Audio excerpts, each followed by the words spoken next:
বীর মুক্তিযোদ্ধা lieutenant colonel অবসরপ্রাপ্ত শরীফুল হক ডালিম রচিত স্বৈরাচারী আওয়ামী সরকার কর্তৃক নিষিদ্ধ ও ইতিহাসের অজানা অধ্যায় যা দেখেছি, যা বুঝেছি, যা করেছি থেকে আজ পাঠ করছি ৬৯তম পর্ব। জনাব ওসমানীর ঘরে এক রাত কাটানোর পর পার্ক সার্কাস ময়দানের কাছেই একটি খালি স্কুল ঘরে আমাদের থাকার বন্দোবস্ত হয়েছিল। সকালে ঘুম থেকে উঠেই চলে যেতাম ৫৮ নম্বর বালিগঞ্জের হেডকোয়ার্টার্সে। ফিরতাম অনেক রাতে। খাবারের ব্যবস্থা ছিল ৫৮ নম্বর বালিগঞ্জে। একদিন কর্নেল ওসমানী বললেন, অস্থায়ী সরকার ও মুক্তিফৌজ হেডকোয়ার্টার্সের জন্য একটি জায়গা ভারত সরকার নির্ধারণ করেছে, চলো জায়গাটি দেখে আসা যাক উপযুক্ত কিনা।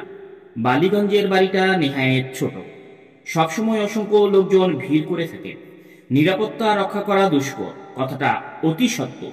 সর্বক্ষণিক অগণিত লোক মাসির মতো ভন ভন করে ঘুরে বেড়াচ্ছে এক কামরা ছেড়ে অন্য কামরায়। কেউ বা এমপি, কেউ বা জাজের আমলা, কেউ বা নেতাদের বিশেষ পরিচিত এবং আস্থাভাজন চামচা। এছাড়াও রয়েছে অসংখ্য নেতা পাতি নেতার ভিড়।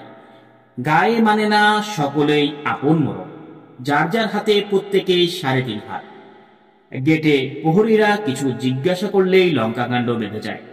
সবাই যারা আসছেন তাদের ভাবসা হচ্ছে আমরা কি হনুরে। সবার পরিধানে নতুন নতুন কাপড় চোপড়, হাল ফ্যাশনের অন্ত নেই। দিব্যি হেলে দুলে ঘুরে বেড়াচ্ছেন। দেখা হলে দাঁত বের করে নিজের পরিচয় দিয়ে খজুরে আলাপ জমিয়ে তুলতে চেষ্টা করছেন। ঢালাওভাবে ভাত, গোস্ত আর ডাল রান্না হচ্ছে কিচেনে। যে আসছেন সেই খাচ্ছেন নির্দ্বিধায়, কেউ কাউকে কিছু বলছেন না। ভুরি ভোজনের পর বিভিন্ন ঘরে চেয়ারের উপর, বসার বেঞ্চে, এমনকি টেবিলের উপরও শটান হয়ে শুটে পড়ে নিবা নিদ্রা কিংবা রাত্রি যাপনের ব্যবস্থা করে নিতে এতটুকুও দ্বিধাবোধ করছেন না এই সমস্ত ভিআইপি ব্যক্তিদের দল। প্রত্যেকের হাতে একটা নতুন ব্রিফকেস কিংবা ছোট অ্যাটাচি। কোনো কোনো নেতার কাঁধে ঝোলানো ব্যাগ। তারা যা কিছু করেছেন এই সমস্ত জিনিসগুলোতে থাকছে তাদের সাথে সাথে। এমনকি প্রকৃতির ডাকে সাড়া দিতে যাবার সময়ও সেগুলো সাথে নিয়ে যাচ্ছেন, পাছে হারিয়ে যায়। ব্যাপার কি? এ সমস্ত ব্রিফকেস, অ্যাটাচি এবং ঝোলাই কি এমন দুর্লভ জিনিস রয়েছে ভেবেই পাচ্ছিলাম না। রহস্যটা সত্যি উদ্ঘাটন করলো কিছুক্ষণ পর। ও জানালো, স্যার, সমস্ত ডিস্ট্রিক্ট ও সাব ডিভিশন থেকে মুক্তিফৌজের সাথে বর্ডার ক্রস করে আসার সময় ব্যাংক ট্রেজারিগুলো সব উজাড় করে নিয়ে এসেছেন স্থানীয় প্রশাসনের কর্তা ব্যক্তি ও রাজনৈতিক নেতৃবৃন্দ। যার ভাগ্য যতটুকু পেরেছে সেগুলো রাখা আছে এ সমস্ত ব্রিফকেস, অ্যাটাচিতে এবং ঝুলায়। তাই এগুলোকে এভাবে হেফাজত করা হচ্ছে। বলো কি? বিশ্বাস না হয় পরীক্ষা করে দেখেন, বলল মতি। একদিন কোনো এক অজানা মহারথী তার মাথার নিচে ব্রিফকেসটা রেখে খাবার পর সুখনিদ্রা দিচ্ছিলেন।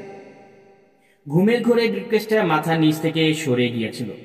আশেপাশে কাউকে না দেখে মতি সেটা চট করে তুলে নিয়ে খুলে ফেলল। ভদ্রলোকের ব্রিফকেসে তালা ছিল না।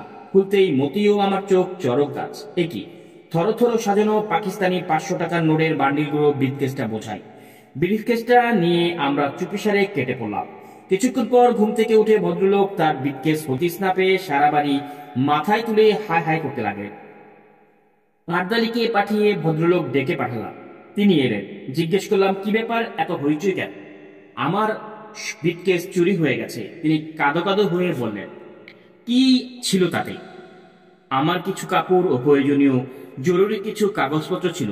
টাকা সম্পর্কে সবটাই গোপন করলেন ভদ্রলোক। ইতিমধ্যে নূর উঠে গিয়ে পাশের ঘরে কর্নেল ওসমানীকে সবকিছু খুলে বলেছে। সব শুনে কর্নেল ওসমানী আমরা যে ঘরে বসেছিলাম সেখানে আসেন। তিনি ভদ্রলোককে অনেকভাবে জেরা করেন। ভদ্রলোক টাকার কথা সম্পূর্ণভাবে চেপে গিয়ে ঝোলাতে কিছু কাপড় ও জরুরি কাগজপত্র ছিল সে কথাই কর্নেল ওসমানীকে জানান। সব শুনে কর্নেল ওসমানী নূরকে আদেশ করেন ব্রিফকেসটি ভদ্রলোককে ফিরিয়ে দিতে।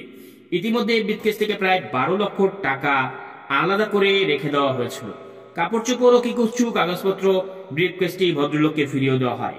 তিনি তাড়াতাড়ি ব্রিফকেস খুলে দেখেন টাকা ছাড়া অন্য সবকিছু ঠিক আছে। তার মুখ ফ্যাকাশে হয়ে যায়, কিন্তু অবস্থা বেগতিক বুঝে ব্রিফকেস বন্ধ করে নিয়ে আমাদের ধন্যবাদ জানিয়ে সুরসুর করে ঘর থেকে বেরিয়ে গেলেন। এরপর সেই ভদ্রলোককে আর কখনো দেখিনি পুরো ৯ মাস সমগ্র সংগ্রামকালে। উদ্ধারকৃত টাকাটা প্রধানমন্ত্রীর তহবিলে জমা করে দেওয়া হয়। এই ঘটনার অবতারণা এখানে এজন্য করলাম, তখন তথাকথিত মুজিবনগর সরকারের কার্যালয় দেখে বোঝা যেত কজন যে একটি জাতীয় মুক্তি সংগ্রাম চলছে বাংলাদেশে, আর সে সংগ্রাম পরিচালনার দায়িত্বে নিয়োজিত রয়েছে প্রবাসী বালিগঞ্জের লোকজন। যে সমস্ত লোকজন তখন অকারণে বালিগঞ্জের বাড়িতে ভিড় করে সর্বদা ঘুরঘুর করতেন, তাদের হাবভাব দেখে মনে হতো সবাই যেন বরযাত্রী হয়ে এসেছে কোনো দূর দেশ থেকে। কোনো ভাবনা নেই, কোনো দুশ্চিন্তা নেই, নির্বিঘ্নে হেসে খেলে সময় কাটিয়ে আনন্দে আবার ফিরে যেতেন তারা।